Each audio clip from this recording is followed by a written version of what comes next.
அன்பின் பரலோக பிதாவே, இந்த அருமையான இந்த நாளுக்காக நாங்கள் உம்மை நன்றியோடு துதிக்கிறோம், உம்மை ஸ்தோத்தரிக்கிறோம். அப்பா, கர்த்தர் நல்லவர். ஆண்டவரே, இதுவரைக்கும் எங்களோடு கூட இருந்து எங்களை அற்புதமாக நடத்தின தேவன், ஆண்டவரே, இந்த நேரத்தில் எங்களை ஒரு விசை பொறுப்பெடுத்துக்கொள்ளும். வந்திருக்கிற ஒவ்வொருவரையும் நீர் கண்ணோக்கி பார். உம்முடைய மக்களுடைய எல்லா சூழ்நிலைகளையும் அறிந்திருக்கிறீர். நீர்தாமே கிருபையாக இறங்கி ஆண்டவரே, உம்முடைய நன்மையினால ஒவ்வொருவரையும் நீர் நிரப்பும்படியாய் ஜெபிக்கிறோம். என் ஜனங்கள் நான் அளிக்கும் நன்மையினால் திருப்தி ஆவார்கள் என்ற உம்முடைய வார்த்தையின்படியே ஆண்டவரே, உம்முடைய நன்மையினால ஒவ்வொருவரையும் நீர் நிறைத்து வழி நடத்தும்படியாய் ஜெபிக்கிறோம். ஐயா, எல்லா தடைகளை மாற்றும். இப்பொழுதும் ஆண்டவரே, நாங்கள் உம்முடைய வார்த்தைகளை தியானிக்கும் பொழுது ஆண்டவரே, எங்களோடு கூட நீர் இடைபடும்படியாய் ஜெபிக்கிறோம். எல்லா தடைகளை நீர் மாற்றும். ஆண்டவரே, எங்களுடைய சிந்தைகளை ஒருமுகப்படுத்துங்க, எங்களுடைய எண்ணங்களை சீர்படுத்துங்கப்பா. கண்மலையும் மீட்பருமாகிய கர்த்தாவே, எங்களுடைய வாயின் வார்த்தையும் எங்களுடைய இருதயத்தின் தியானமும் உம்முடைய சமூகத்தில் பிரீதியாய் இருப்பதாக. ஆமேன், ஆமேன். உட்காருவோம். அருமையான நேரத்திலும் வந்திருக்கிற உங்கள் யாவரையும் ஆண்டவராகிய இயேசு கிறிஸ்துவின் இனிதான நாமத்தினாலே வாழ்த்துகிறேன், வரவேற்கிறேன். ஆண்டவர் தாமே இந்த நாளுக்கும் இந்த நேரத்திற்கும் உரிய எல்லா ஆசீர்வாதங்களினாலும் உங்களை நிறைத்து வழி நடத்துவாராக. அருமையானவர்களே, இந்த லெந்து நாட்களிலே நாம் தொடர்ச்சியாக தாவீதின் பார்வையிலே கர்த்தர் என்கிற தலைப்பிலே நாம் சிந்தித்து கொண்டிருக்கிறோம். இந்த நாளிலும் ஆண்டவருடைய வார்த்தைக்கு நாம் கடந்து செல்வோம். சங்கீதங்களின் புஸ்தகத்தில் 18ஆம் சங்கீதம் 28வது வசனத்தை யாராகிலும் ஒருத்தர் வாசிங்க. சங்கீதம் 18:28.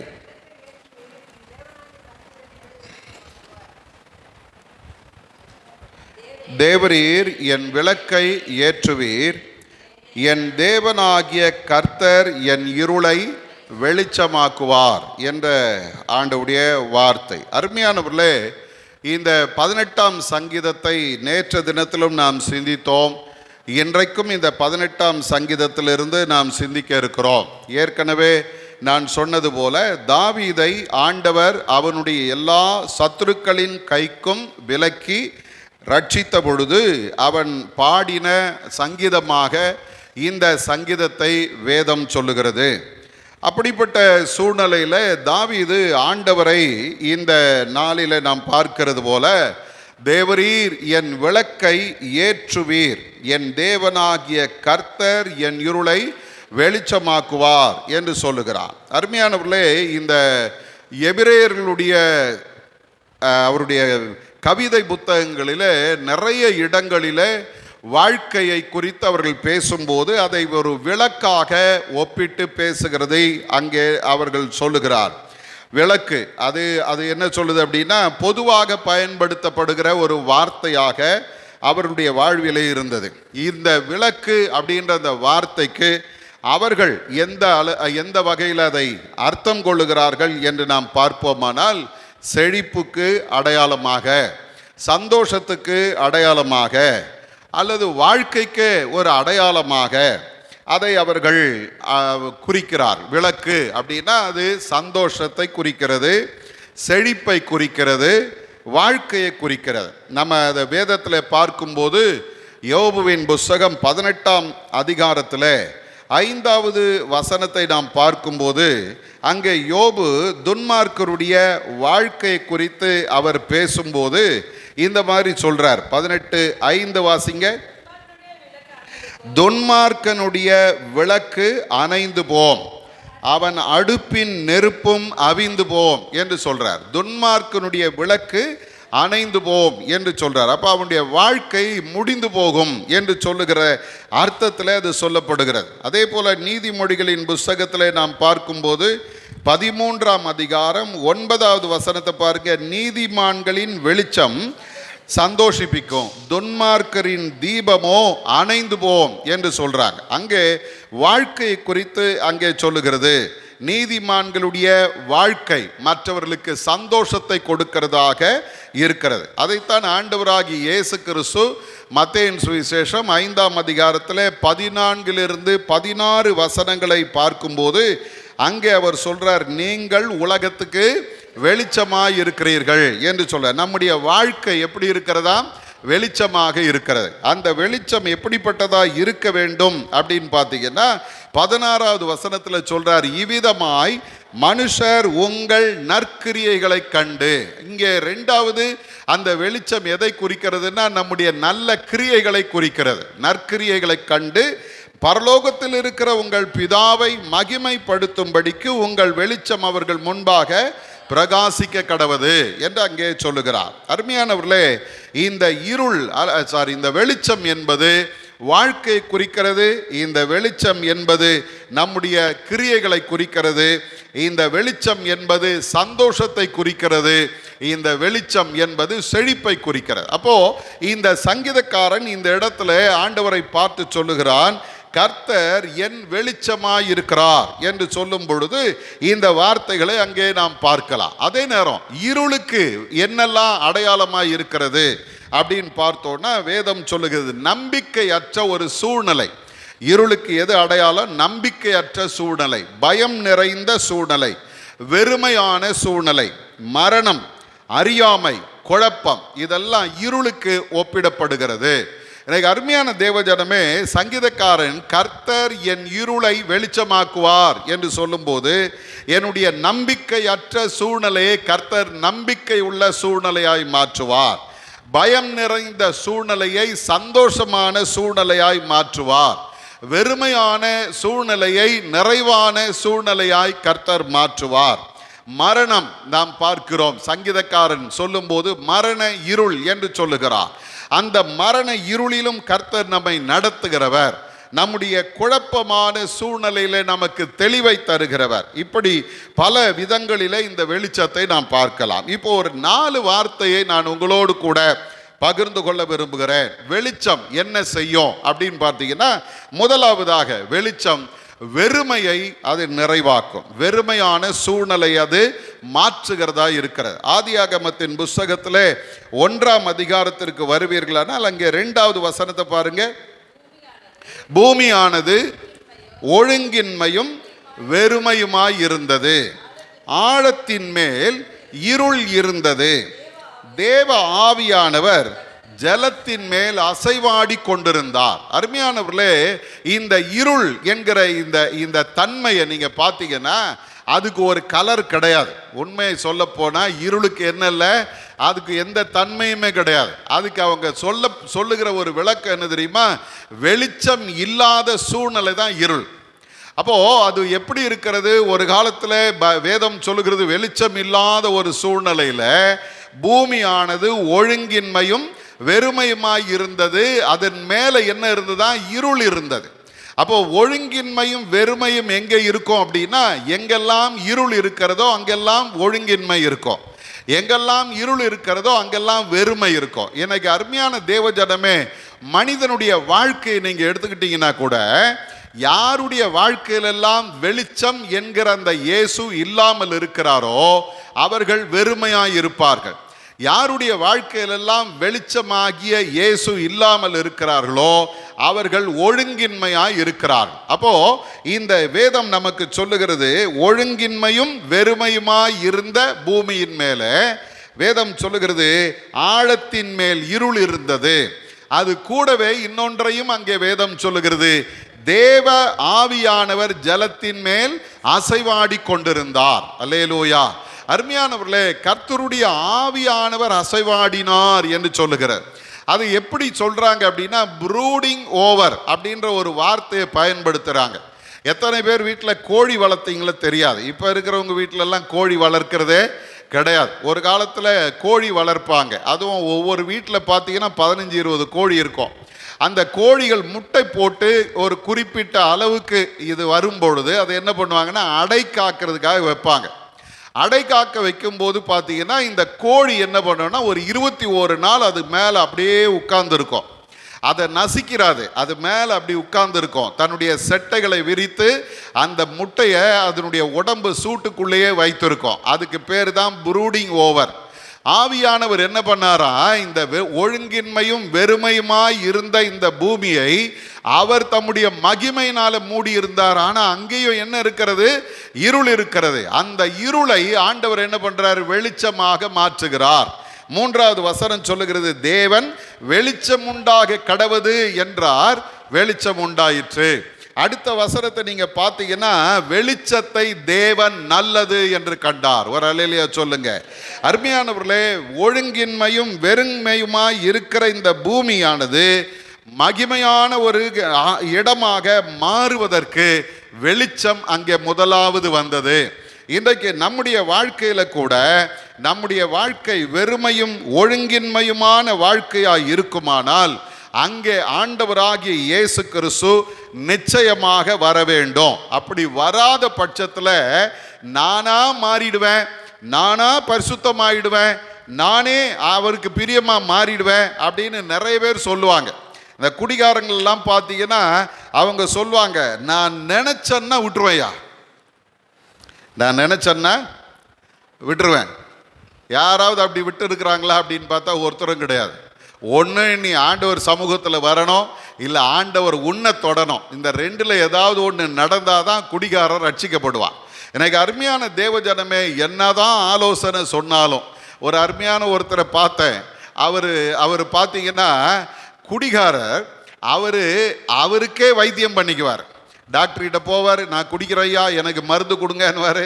அவருக்கு மருந்து கொடுப்பாங்க, வாங்கி சாப்பிட்டுட்டு ஒரு வாரம் சரியாக இருப்பார். எங்கேயாவது சாவு வீட்டுக்கு போனார்னா அதோட திரும்ப தொடர்ந்துடும். சொல்லுது கொலோசியருக்கு எழுதும் பொழுது அந்த 1ஆம் அதிகாரத்தில் 21வது வசனத்தில் அப்போஸ்தலனாகிய பவுல் சொல்கிறான், முன்னே அந்நியராயும் துர்க்கிரியைகளினாலே மனதிலே சத்துருக்களாயும் இருந்த உங்களை பரிசுத்தராகவும் குற்றமற்றவர்களாகவும் கண்டிக்கப்படாதவர்களாகவும் தமக்கு முன் நிறுத்தும்படியாக அவருடைய மாம்ச சரீரத்திலே அடைந்த மரணத்தினாலே இப்பொழுது ஒப்புரவாக்கினார். அப்போ நம்மெல்லாம் ஆண்டவரோட ஒப்புரவாக்கப்பட்டிருக்கிறோம், ஒழுங்குபடுத்தப்பட்டிருக்கிறோம். எப்படி வேதம் சொல்லுகிறது, அவருடைய மாம்ச சரீரத்தில் அடைந்த மரணத்தினாலே இப்பொழுது நாம் ஒப்புரவாக்கப்பட்டிருக்கிறோம். அந்த வெளிச்சமாகிய இயேசு எந்த மனிதனுக்குள்ளே வருகிறாரோ அவனுடைய ஒழுங்கின்மையும் வெறுமையுமான வாழ்க்கை மாற்றப்படும். அதைத்தான் இங்கே நாம் பார்க்கிறோம். ஆகவே வெளிச்சம் ஒரு மனிதனுடைய வாழ்க்கையில் வருமானால் அவனுடைய வெறுமையும் ஒழுங்கின்மையுமான வாழ்க்கை மாறும். ரெண்டாவது, சங்கீதக்காரன் சொல்ற அந்த வார்த்தையின்படி கர்த்தர் என் இருளை வெளிச்சமாக்குவார் என்று சொல்லும்போது அது பயமும் ஆபத்தும் நிறைந்த வாழ்வில் ஆண்டவருடைய பாதுகாப்பை கொண்டு வருகிறது. அல்லேலூயா. சங்கீதக்காரன் 23ஆம் சங்கீதம் 4வது வசனத்தில் சொல்லும்போது அவர் இப்படி சொல்றார், வாசிங்க. நான் மரண இருளின் பள்ளத்தாக்கிலே நடந்தாலும் பொல்லாப்புக்கு பயப்படேன், தேவரீர் என்னோட கூட இருக்கிறீர், உமது கோலும் உமது தடியும் என்னை தேற்றும். வெளிச்சமாகிய ஆண்டவர் தாவீதோடு இருக்கிறார். ஆகவே அவர் என்ன சொல்றாருன்னா, ஆண்டவரே மரண இருளின் பள்ளத்தாக்கிலே நான் நடந்தாலும். அப்ப இந்த மரண இருள் எதை குறிக்கிறது அப்படின்னா, ஆபத்தும் வேதனைகளும் நிறைந்த ஒரு சூழ்நிலையை குறிக்கிறது. அதுவும் இந்த தாவீது ஒரு மேய்ப்பனாக தன்னுடைய ஆடுகளை மேய்த்து கொண்டிருக்கும் போது அவர் இந்த பள்ளத்தாக்குகளிலெல்லாம் தன்னுடைய ஆடுகளை நடத்தி கொண்டு போவார். அப்போ பாருங்க, இந்த பள்ளத்தாக்கு என்பது எப்படிப்பட்டது அப்படின்னா, 2 பக்கமும் மலை, வெளியே இருந்து வெளிச்சம், சூரிய வெளிச்சம் அவ்வளோ சீக்கிரம் உள்ள வராது. உச்சி வெயில் அடிக்கும் போது தான் சூரிய வெளிச்சம் தெரியும், மற்றபடி சூரிய வெளிச்சம் உள்ள வராது. அங்கே இருக்கிற அடர்ந்த மரங்களுக்கு இடையில எல்லாமே இருட்டா இருக்கும். அதிலையும் இரவு நேரங்களில் பார்த்தீங்கன்னா இருட்டிலையும் இருட்டா இருக்கும். அதனால தான் அந்த இருளுக்கு அவர் சொல்ற வார்த்தை என்ன தெரியுமா, மரண இருளின் பள்ளத்தாக்கு. ஏன் அப்படின்னா, அந்த இடத்துல துஷ்ட மிருகங்கள் வரலாம், ஆபத்துகள் நேரிடலாம். கால் வைக்கிறோம், எங்க வைக்கிறோம் தெரியாது, எந்த பாம்பு மேல வைக்கிறோம், எந்த மிருகத்து மேல நடக்கிறோம் தெரியாது, ஏதோ கண்ணை மூடிட்டு நடக்கிற மாதிரி இருக்கும். ஆனா அந்த மரண இருளின் பள்ளத்தாக்கில நடந்தாலும் இந்த சங்கீதக்காரன் சொல்ற, நான் பொல்லாப்புக்கு பயப்பட மாட்டேன். காரணம் என்னன்னா, என் ஆண்டவர் என்னோடு கூட இருக்கிறார். என்னுடைய இருளான இந்த சூழ்நிலையில, பயம் நிறைந்த ஆபத்து நிறைந்த இந்த சூழ்நிலையில என் ஆண்டவர் என்னோடு கூட இருக்கிறதுனால நான் பயப்பட மாட்டேன் சொல்லிட்டு அவர் சொல்றாரு, உமது கோலும் உமது தடியும் என்னை தேற்றும், தைரியப்படுத்தும். அருமையானவர்களே, சங்கீதக்காரன் அவன் அனுபவிச்சு சொல்றார். ஏன் தெரியுங்களா? அந்த ஆடுகளை மேய்க்கும் போது மேய்ப்பனுடைய கையில் இருக்கிற கோல் இருக்குது பாருங்க, அந்த கோல் அந்த கல் மேலே அங்கே இருக்கிற அந்த மண் மேலே அப்படி குத்தி எடுக்கும்போது ஒரு சத்தம் வரும். அந்த சத்தம் அது ஒரு பெரிய நம்பிக்கையின் சத்தம். அல்லேலூயா. எந்த சூழ்நிலையில் இருந்தாலும் என் ஆண்டவர் என்னோடு கூட நடக்கிறார் என்பது அது ஒரு அடையாளமாக இருக்கிறது. அதனால தான் அவன் சொல்றான், நான் பயந்துகிட்டு தான் நடக்கிறேன், வேதனையோட தான் நடக்கிறேன், எந்த நேரத்தில் என்ன நடக்கும் தெரியாது. ஆனால் அந்த இருளின் பள்ளத்தாக்கிலே நான் நடக்கும்போது என் பக்கத்தில் என் ஆண்டவர் நடந்து வருகிறார். அவருடைய கோலும் அவருடைய தடியும் அந்த சத்தம் என்னை தேற்றுகிறது. பயப்படாதே, நான் உன் கூட தான் நடந்து வர்றேன், நான் உன் பக்கத்தில் தான் இருக்கிறேன். அல்லேலூயா. இன்னைக்கு ஒருவேளை நம்முடைய வாழ்க்கையில பயமும் வேதனையும் ஆபத்து நிறைந்த சூழ்நிலையில நான் நடந்து போகிறேன்னு நீங்க சொன்னீங்கன்னா ஒரு காரியத்தை தெரிஞ்சுங்க, தாவீதை போல சொல்லுங்க, கர்த்தாவே நீர் என் இருளை வெளிச்சமாக்குவீர். எந்த வேதனையும் என்னை நெருங்க முடியாது, எந்த சூழ்நிலையும் என்னை நெருங்க முடியாது. தாவீது அதை அனுபவமா சொல்றான். ஏன்னா அவனுடைய வாழ்க்கையில அவன் சவுலுக்கு தப்பினான், அவனுடைய எதிரிகளுக்கு தப்பினான், அவனை தூஷித்தவர்களுக்கு தப்பினான், எல்லா சத்துருக்களுக்கும் தப்பி மீண்டு வந்த பொழுது அவன் பாடின சங்கீதம் தான் இது. அப்போ அவன் யோசிச்சு பார்க்குறான், என் ஆண்டவர் என்னுடைய ஆபத்தான சூழ்நிலையில், வேதனை நிறைந்த சூழ்நிலையில், கண்ணீர் நிறைந்த சூழ்நிலையில் என்னுடைய இருளை வெளிச்சமாக மாற்றினதுனால நான் இன்னைக்கு உயிரோடு இருக்கிறேன். ஆகவே கர்த்தர் என் இருளை வெளிச்சமாக்குகிறார். ஏசாயா தீர்க்கதரிசியின் புஸ்தகத்தில் நாம் பார்க்கும்போது 9ஆம் அதிகாரம் 2வது வசனத்தில் சொல்லுகிறது, இருள் மரண இருளின் தேசத்தில் குடியிருக்கிறவர்களின் மேலே என்ன உண்டாயிற்று? வெளிச்சம் பிரகாசித்தது. அல்லேலூயா. இயேசு கிறிஸ்துவினுடைய பிறப்பை குறித்து அங்கே முன்னறிவிக்கப்பட்ட வார்த்தை. அந்த ஜனங்க எங்க இருக்கிறாங்க தெரியுங்களா? மரண இருளின் தேசத்தில் குடியிருக்கிறவர்கள், அவர்கள் மேலே வெளிச்சம் பிரகாசித்தது. அருமையான தேவ ஜனமே, அந்த வெளிச்சம் ஆண்டவராகிய இயேசு கிறிஸ்து, அந்த வெளிச்சம் நம்முடைய வாழ்க்கையில பிரகாசிக்கும் போது எந்த ஆபத்தை குறித்து, எந்த பயத்தை குறித்து நாம் பயப்பட வேண்டிய அவசியம் இல்லை. அவர் என்னை வெளிச்சத்திலே நிறுத்துவார். அதே போல சங்கீதம் 107 பார்த்தீங்கன்னா இந்த இருள் எதை குறிக்கிறதுனா சிறை வாழ்க்கையை குறிக்கிறது. சிறை வாழ்க்கையை குறிக்கிறது. அங்கேயும் ஒரு ஆபத்து, ஒரு பயம் அல்ல, எப்போ நான் விடுதலை ஆவேன், எப்போ நான் வெளியே வருவேன். அந்த ஆபத்து நிறைந்த சூழ்நிலையில் ஆண்டவரே நம்முடைய வெளிச்சமாய் இருக்கிறார். 139ஆம் சங்கீதம் 11வது வசனத்தில் பார்க்கும்போது சங்கீதக்காரன் ஆண்டவருடைய பிரசன்னத்தை குறித்து அவன் பேசும்போது அவர் அங்கே சொல்றார், வாசிங்க 11வது வசனம். அவர் அதை முந்தின வசனத்திலிருந்தே நீங்க பார்த்தீங்கன்னா 8வது வசனம் சொல்லுது, நான் வானத்துக்கு ஏறினாலும் நீர் அங்கே இருக்கிறீர், நான் பாதாளத்தில் படுக்கை போட்டாலும் நீர் அங்கேயும் இருக்கிறீர், நான் விடியற் காலத்து செட்டைகளை எடுத்து சமுத்திரத்தின் கடையாந்திரங்களிலே போய் தங்கினாலும் அங்கேயும் உமது கை என்னை நடத்தும், உமது வலது கரம் என்னை பிடிக்கும். இருள் என்னை மூடிக்கொள்ளும் என்றாலும் இரவும் என்னை சுற்றிலும் வெளிச்சமாயிருக்கும். அல்லேலூயா. அருமையானவர்களே, இந்த இடத்துல நாம் பார்க்கிற இந்த அனுபவம் இஸ்ரவேல் ஜனங்களுடைய அனுபவம். ஆண்டவர் எப்படி நடத்தினார் தெரியுங்களா? பகலிலே மேகஸ்தம்பமாகவும் இரவிலே அக்கினி தூணாகவும் ஆண்டவர் அவர்களோடே வர்றார். கொஞ்சம் யோசிச்சு பாருங்க, இந்த அக்கினி தூண் இல்ல, அது கொஞ்சம் விசேஷமானது. காரணம் தெரியுங்களா? அதை குறித்து சொல்லும்போது சொல்றாங்க, பாலஸ்தீனாவில் அங்க இருக்கிற அந்த வனாந்திரமானது எப்படிப்பட்டது அப்படின்னு பார்த்தீங்கன்னா, பகல் நேரத்தில் ஏறக்குறைய ஒரு 50-60 டிகிரி சூடு வரும், தாங்க முடியாது. இரவு நேரத்தில் அந்த சூடு அப்படியே தணிஞ்சு மைனஸ்ல போகுமா, குளிர் தாங்க முடியாது. அப்ப ஆண்டவர் தம்முடைய ஜனங்களை இரவும் பகலும் வழி நடக்க கூடும்படிக்கு அவர்களோடு கூட மேகஸ்தம்பமாக பகல்ல வர்றாரு, இரவிலே அக்கினி தூணா வர்றாரு. பகல் நேரம் வெயில் ஏறும்போது ஒரு நிழலாய் கர்த்தர் அவர்களுக்கு இருக்கிறார், இரவு நேரம் குளிர் ஏறும்போது அவர்கள் நடுவிலே ஒரு அக்கினி தூணாக கர்த்தர் இருக்கிறார். அல்லேலூயா. நம்ம இப்பெல்லாம் ஏசி போட்டாலும் வெயில் காலம் வந்ததுன்னா ஏசி கூலு ஆக மாட்டேங்குது. ஆனால் ஆண்டவர் பாருங்க, தம்முடைய ஜனங்களை வனாந்தரத்தில் நடத்தும் போது கூட எப்போவுமே அவங்கள ஏசியிலேயே தான் நடத்தினார். அல்லேலூயா. ஆச்சரியமாக இருக்குதா? அதனால தான் அவங்க பாதம் வீங்கலை, அவருடைய பாதரட்சை பழசாகலை. அவங்க பலவீனப்பட்டவன் ஒருவனும் அந்த கோத்திரத்தில் இல்லை. காரணம் தெரியுமா? வெயிலும் படலை, அந்த குளிரும் அவங்கள தாக்கலை. கர்த்தர் அவர்களோடு கூட இருந்தார். இன்னைக்கு அதே ஆண்டவர் நம்ம கூட இருக்கிறார். எத்தனை பேர் நம்புறீங்க?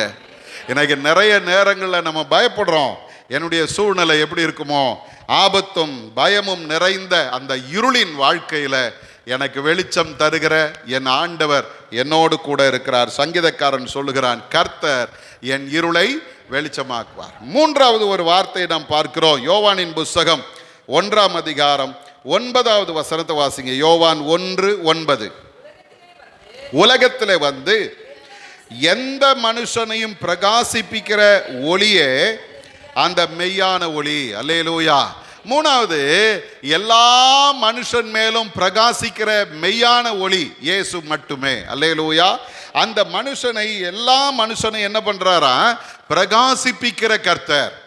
அவங்க இருளானவங்க தான், அவங்களுக்குள்ள என்ன இருக்குது? இருள் இருக்குது.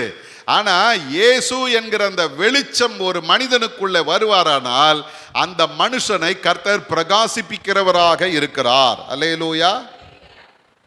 இன்னாரதான் பிரகாசிப்பிப்பார்னு எங்கேயாவது போட்டிருக்குதா? இல்லை. வேதம் சொல்லு, உலகத்தில் வந்து எந்த மனுஷனையும் பிரகாசிப்பிக்கிற ஒளி. அல்லேலூயா. அருமையானவர்களே, இந்த வேதம் நமக்கு தருகிற ஒரு பெரிய நம்பிக்கை என்ன தெரியுமா? நாமும் கர்த்தரால் பிரகாசிக்கப்படுவோம். பயப்படுறாங்க போல இருக்கு ஒரு சிலர். ஐயோ, எங்களையுமா பிரகாசிப்பிப்பார்? நீங்களும் பிரகாசிப்பீர்கள். அல்லேலூயா. காரணம் தெரியுமா? அவர் எந்த மனிதனை பிடிச்சாரோ அந்த மனுஷன்லாம் கர்த்தருக்காக கொழுந்து விட்டு எறிந்தார்கள். அல்லேலூயா. லூக்காவின் புஸ்தகம் 5ஆம் அதிகாரத்துக்கு வந்தீங்கன்னா அங்கே ஒரு மனிதனை பார்க்கிறோம். 6வது வசனம், ஆண்டவரே, இரவு முழுதும் நாங்கள் பிரயாசப்பட்டு ஒன்றும் அகப்படவில்லை. அல்லேலூயா. பெரிய சாதனையாளரை கர்த்தர் தேடி போகல. யாரை தேடி போறார் தெரியுமா? ஒண்ணுமே இல்லையா, நைட்டெல்லாம் கஷ்டப்பட்டோம். யார் அவர் அப்படின்னா, சிறு வயதிலிருந்தே மீன் பிடிக்க தெரிஞ்சவன், கற்றுக்கொண்டவன், திறமைசாலி. பேதுருவை குறித்து ஒரு ஒரு ஒரு ஒரு இடத்துல இப்படி சொல்றாங்க, அந்த தண்ணீரை பார்த்து அதை முகந்து பார்த்தாலே இந்த இடத்துல இந்த மீன் இருக்கும் அப்படின்னு சொல்ற அளவுக்கு பேதுருவுக்கு அவ்வளவு திறமை இருந்தது. ஆனா அந்த மனுஷனே ஒரு நாள் தோற்று போய் ஒன்றுமில்லாமல் நிற்கிறான். கடற்கரையில் இருந்து வலைகளை அலசி கொண்டிருந்தார்கள். அப்படின்னா என்ன அர்த்தம் தெரியுமா? எங்கேயோ ஓட்ட விழுந்துட்டு இருக்குது, பிடிச்ச மீனெல்லாம் போயிடுச்சு போல இருக்குது. வலைகளை அவர்கள் பழுது பார்த்து கொண்டிருக்கிறார்கள். அப்படிப்பட்ட சூழ்நிலையில தான் வேதம் சொல்லுகிறது, இயேசு அவர்களை பார்த்து சொல்றார், ஆழத்தில் தள்ளி கொண்டு போய் உங்கள் வலைகளை போடுங்கள். சொன்ன பொழுதுதான் பேதுரு சொல்றாரு, ஐயரே, ரா முழுதும் நாங்கள் பிரயாசப்பட்டோம், ஒன்றும் அகப்படவில்லை, ஆகிலும் உம்முடைய வார்த்தையின்படி வலையை போடுகிறேன் என்று சொன்னான். அந்த வேதம் சொல்லுகிற ஒரு அற்புதமான காட்சி என்ன தெரியுங்களா? வலை கிழியத்தக்கதாக அவர்கள் மீன்களை பிடித்தார். அப்புறம் பைபிள் சொல்லுது, பக்கத்தில் இருக்கிறவங்களாம் வராங்க, மற்ற படகுகளிலிருந்தும் கூட்டாளிகள் வந்து தங்களுக்கு உதவி செய்யும்படி சைகை காட்டினார்கள். 2 படகுகள் அமிழத்தக்கதாக நிரப்பினார்கள். ஒரு அல்லேலூயா சொல்லுங்க. அந்த தோல்வியில் இருந்த மனுஷனை தான் ஆண்டவர் ஒரு பெரிய வெற்றியாளனாய் மாற்றுகிறார். இன்னையிலிருந்து நீ மீன் பிடிக்காதப்பா, ஏன் கூட வா, நான் உன்னை மனிதர்களை பிடிக்கிறவர்களாக்குவேன். அல்லேலூயா. ஒரே பிரசங்கத்தில் 3000 பேர் ரட்சிக்கப்பட்டான். ஒரு பிரசங்கத்தில் 5000 பேர் ரட்சிக்கப்பட்டான். ஒரு ஊழியக்காரர் இப்படி சொன்னார், இப்பெல்லாம் பார்த்தீங்கன்னா பல லட்சங்கள் கோடிகள் செலவழித்து பெரிய பெரிய குரூசேட் நடத்துகிறாங்க. அல்ல, ஒரு காலத்தில் 1000கள்ல இருந்த செலவு இப்போ லட்சங்களுக்கு போய் இப்போ கோடிக்கு போயிடுச்சு. அவ்வளவு செலவு பண்ணி பெரிய கூட்டம் நடத்தி ரட்சிக்கப்பட்டவர்கள் எத்தனை பேர் அப்படின்னு பார்த்தா 100 பேர், 200 பேர், 1000 பேர், இவ்வளோ தான். ஆனால் அங்கே ஒன்றுமே இல்லை. தெருவில் நின்று பிரசங்கம் பண்ணுறாரு, ஜீவாதிபதியை கொலை செய்தீர்கள், தேவன் அவரை உயிரோடு எழுப்பினார், இதற்கு நாங்கள் சாட்சிகள். எல்லாருடைய இருதயம் குத்தப்படுகிறது, பயம் வந்தது. வந்து கேட்குறாங்க, நாங்கள் ரட்சிக்கப்படுவதற்கு என்ன செய்ய வேண்டும்? மனம் திரும்பி சுவிசேஷத்தை ஏற்றுக்கொள்ளுங்கள், ஞான ஸ்நானம் பெறுங்கள். அவ்வளோதான், முடிஞ்சு போச்சு. 3000 பேர் அன்னைக்கு ரட்சிக்கப்படுறாங்க. ஒரு முடவனை உயிரோட எழுப்புனாங்க. அங்க ஜனங்கள்லாம் கூடி வந்து நின்னாங்க. அங்க ஒரு பிரசங்கம் பண்றாரு. 5000 பேர் ரட்சிக்கப்பட்டார்கள். ஏன் அப்படின்னா, எந்த மனுஷனையும் பிரகாசிப்பிக்கிற மெய்யான ஒளியாகிய இயேசுவின் வல்லமை அவங்களுக்குள்ள இருந்துச்சு. அல்லேலூயா. அவங்களுடைய சுவிசேஷம் என்ன தெரியுமா? சிலுவையை பற்றி மட்டுமே இருந்தது. இன்னைக்கு நம்ம சுவிசேஷம் எப்படி இருக்கு தெரியுமா? நான் மலேசியா போனேன், அங்கே இவ்வளவு அற்புதங்கள் செய்தேன், இத்தனை பேரை சுகமாக்கினேன், ஆண்டவர் என் கூட இருந்து இதை செய்தார், முடிஞ்சு போச்சு. ஆண்டவரை எங்கே கொண்டு வராங்க? லாஸ்ட்ல கொண்டு வருவாங்க. உடனே ஜனங்களை எதைத்தான் எதிர்பார்த்து வர்றாங்க தெரியுமா? ரட்சிப்பை எதிர்பார்த்து வரல, அற்புதத்தை எதிர்பார்த்து வர்றாங்க. ஆகவே தான் ரட்சிப்பு வரல. எல்லாம் வாங்கிறதுக்கு தான் வர்றாங்களே தவிர தங்களுடைய வாழ்க்கை கர்த்தருக்கு ஒப்பு கொடுப்பதற்கு யாரும் வர்றதில்லை. அற்புதம் எங்க நடக்கும் தெரியுங்களா? யார் தங்களுடைய வாழ்க்கை ஆண்டவருக்கு அர்ப்பணிக்கிறார்களோ அவர்களுடைய வாழ்க்கையில ஆண்டவர் அற்புதங்களை செய்வார். அல்லேலூயா. இன்னைக்கு நம்ம ஆண்டவர்கிட்ட போய் நிற்கும் போது ஆண்டவரை பார்த்து சொல்லுங்க, நான் வெறுமையானவன் தான் ஆண்டவரே, என்கிட்ட ஒண்ணுமே கிடையாது, ஆனா ஜீவ ஒளியாகிய நீர் எனக்குள்ளே வந்தால் நீரும் என்னை பிரகாசிக்க பண்ணுவீரப்பா. லூக்கா 19ஆம் அதிகாரத்தில் நாம் பார்க்கிறோம், ஒரு பாவியான மனுஷன், பைபிளே சொல்லுது பாவியான மனுஷன், ஊராரெல்லாம் சொல்றாங்க பாவியான மனுஷன். யாரு? சகேயு. அந்த சகேயு இயேசு எப்படிப்பட்டவரோ என்று பார்க்க வகை தேடி வந்த பொழுது பைபிள் சொல்லுது, அவங்கிட்ட சொல்றாரு, நான் இன்றைக்கு உன் வீட்டில் தங்க வேண்டும்னு. உடனே அவனை கூட்டிட்டு ஆண்டவரை கூட்டிட்டு அவன் வேகமா போறான். போற வழியிலே தன் பாவங்கள் எல்லாம் அறிக்கையிட்டு எல்லாவற்றுக்கும் அவன் காம்பன்சேஷன் வேற சொல்றான். நான் இதை செய்கிறேன், எவனிடத்தில் ஆகிலும் நான் அநியாயமாக வாங்கினது உண்டானால் அவைகளை நான் திருப்பி கொடுத்து விடுகிறேன். அப்புறம் என் ஆஸ்தியில கணக்கு பார்த்தீங்கன்னா ஒரே நாளில் அவன் பேங்க்ரப்ட் ஆயிட்டான். உண்மைதானா? அவன் வாழ்க்கைய திருட்டுத்தனம் தான். ₹1 வாங்க வேண்டிய இடத்துல ₹10 வாங்கிட்டு ₹1 கவர்மெண்ட் கிட்ட கொடுத்துட்டு மீதி காசு இவங்க பாக்கெட்டில் போட்டுக்கிறவங்க. அப்போ இவன் சொல்றான், யாரிடத்துல ஆகிலும் நான் அநியாயமாய் வாங்கினது உண்டானால் அதை நான் திருப்பி கொடுத்து விடுகிறேன். அப்போ இவன் கிட்ட இருக்கிற சொத்துல 9% எங்க போயிடுச்சு? 90% கொடுத்துட்டான். இப்போ மீதி இருக்குது. இவன் சொல்றான், என் ஆஸ்தியில் பாதியை நான் ஏழைகளுக்கு, மீஞ்சி போனால் வீடு மட்டும் இருக்குன்னு நினைக்கிறேன். அதனால தான் ஆண்டவர் சொல்றார், இன்றைக்கு இந்த வீட்டுக்கு. அதன் பிறகு அவன் திருடி இருக்க மாட்டான். அவனை பார்க்கும்போதெல்லாம் ஜனங்க ஆச்சரியமா சொல்லியிருப்பான், அந்த இயேசுவே இவங்க வீட்டுக்கு தாயா வந்தாரு. இன்னைக்கு அதே ஆண்டவர் நம்மை பார்த்து சொல்றாரு, எந்த மனுஷனையும் பிரகாசிப்பிக்கிற ஒளியாக நான் உன்னிடத்துல இருக்கிறேன். அப்போஸ்தலர் 22:3 பார்த்தீங்கன்னா பவுல் அப்போஸ்தலனை குறித்து வேதம் சொல்லுகிறது. பவுல் எப்படிப்பட்டவர் அப்படின்னு பார்த்தீங்கன்னா அவன் சொல்றான், அந்த தன்னுடைய சாட்சியை சொல்லும்போது 22ஆம் அதிகாரம் 3வது வசனத்தை வாசிங்க. நான் யூதன். முதல் தகுதி என்ன தெரியுமா? நான் யூதன். 2வது சொல்ல, சிலிசியா நாட்டில் உள்ள தர்சு பட்டணத்தில் பிறந்து அந்த நகரத்திலே கமாலியேலின் பாதத்தருகே வளர்ந்து. அப்போ அந்த கமாலியேல் யாருன்னா அந்த காலத்தில் இருந்த பெரிய ஒரு அறிவாளி. அவர்கிட்ட இவர் படிக்கிறாரு. என்ன படிச்சாரு அப்படின்னு பார்த்தா டாக்டரேட் படிச்சிருக்கிறாரு. இல்லை, நம்ம ஊரில் ஒன்றும் இல்லாமல் 8வது 10வது படித்தவங்கெல்லாம் நான் பெரிய ஆளுன்றாங்க. ஆனால் அவன் டாக்டரேட் படித்தவன். அப்புறம் சொல்கிறான், முன்னோர்களுடைய வேத பிரமாணத்தின்படியே திட்டமாய் போதிக்கப்பட்டு இன்றைய தினம் நீங்கள் எல்லாரும் தேவனை குறித்து வைராக்கியம் உள்ளவர்களாய் இருக்கிறது போல நானும் வைராக்கியமாய் இருந்தேன்.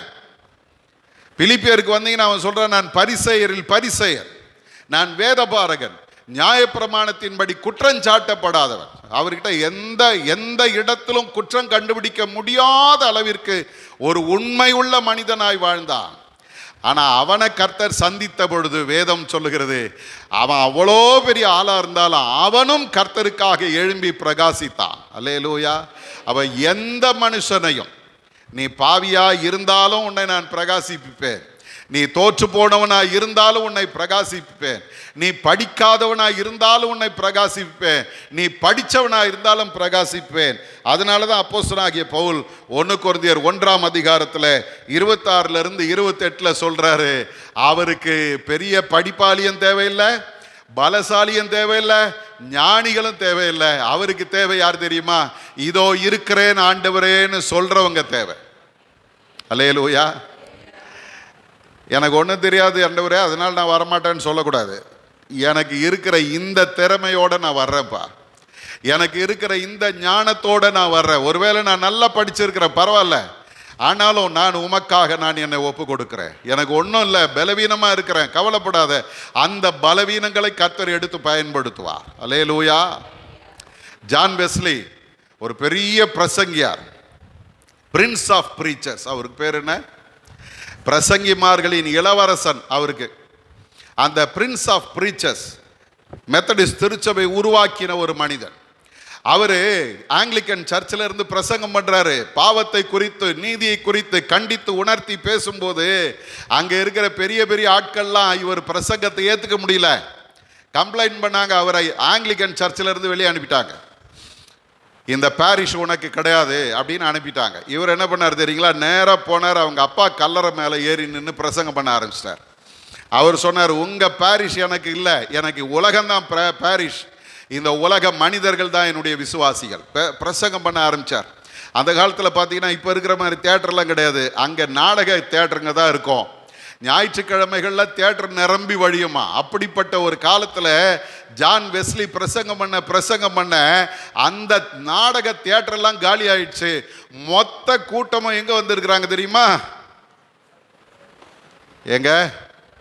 கல்லறை தோட்டத்தில் இருக்கிறாங்க. எங்கே இருக்கிறாங்க?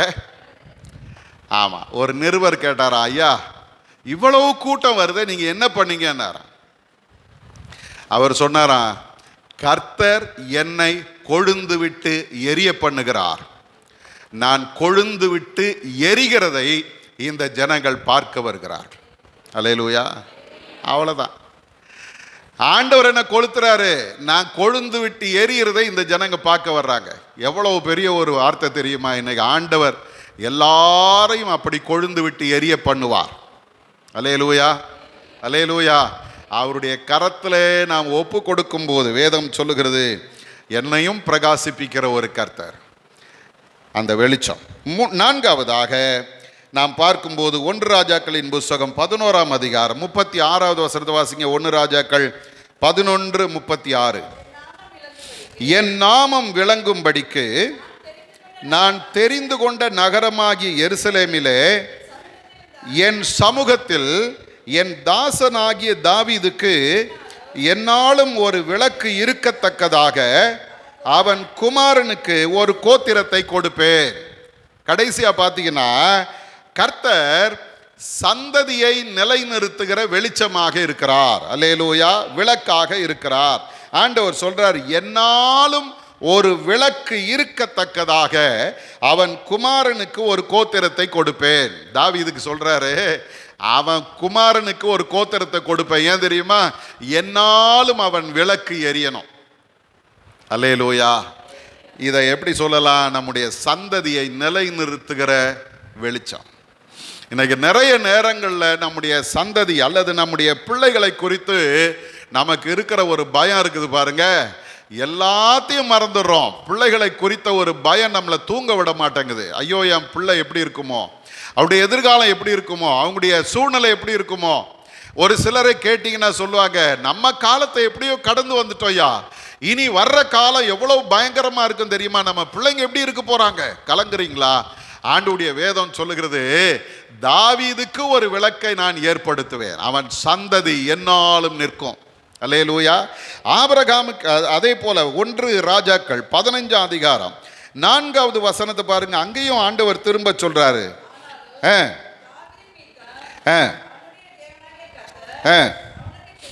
அவனுக்கு பிற்பாடு அவன் குமாரனை எழும்ப பண்ணுகிறதினாலும் எருசலேமை நிலைநிறுத்துகிறதினாலும் அவனுக்கு எருசலேமில் ஒரு விளக்கை கட்டளையிட்டு வந்தார். அல்லேலூயா.